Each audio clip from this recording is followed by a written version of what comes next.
शेतकऱ्यांना संपूर्ण कर्जमाफी देऊन शेतकऱ्यांचा सातबारा कोरा करावा या मागणीसाठी स्वाभिमानी शेतकरी संघटनेच्या वतीने कर्जाची वरात जिल्हाधिकाऱ्यांच्या दारात हे अनोखं आंदोलन केलं।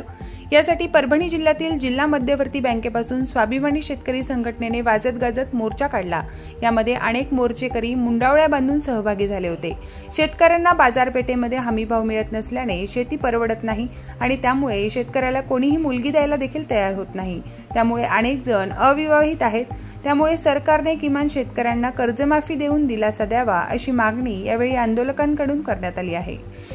स्वाभिमानी शेतकरी संघटनेच्या वतीने आज परभणी जिल्हाधिकारी यांच्यावर कर्जाची वरात जिल्हाधिकाऱ्याच्या दारात अशी आम्ही केलेली आहे। एकीकडे केंद्र सरकार 4892 रुपये हमीभाव देतो सोयाबीनला आणि परभणीच्या मार्केटमध्ये 3700-3800 रुपये मागच्या वर्षीचं सोयाबीन जातंय। इथं कापसाला भाव नाही, सोयाबीनला नाही, ऊसाला नाही, दुधाला नाही।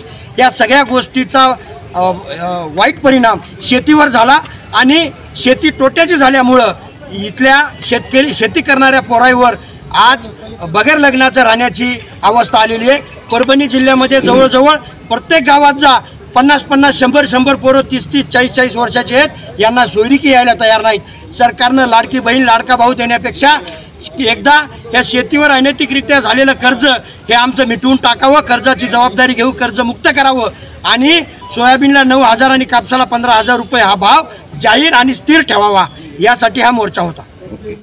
सध्या जे मार्केटमध्ये पडलेले सोयाबीनचे भाव आहेत, सोयाबीनचा MSP आहे 4892, पण आज परभणीच्या मार्केटमध्ये हा भाव 3700 ते 4000च्या दरम्यानच आहे, कमीत कमी 3500 पासून चालू आहे।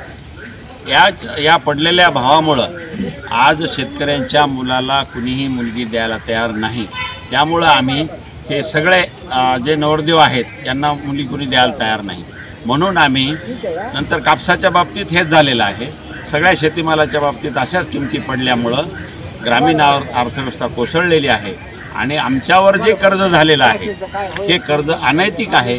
हे संपूर्ण कर्जमुक्ती करून, कर्जमाफी नाही, कारण माफी ही गुन्हेगाराला दिली जाते, ही कर्जमुक्ती आहे, कारण आमचं कर्ज हे अनैतिक आहे। हे सगळं निवेदन देण्यासाठी आम्ही माननीय जिल्हाधिकारी साहेबांकडे आलो। प्रतिनिधी रियाज कुरेशीसह मी अबोली जोशी, DLP न्यूज परभणी।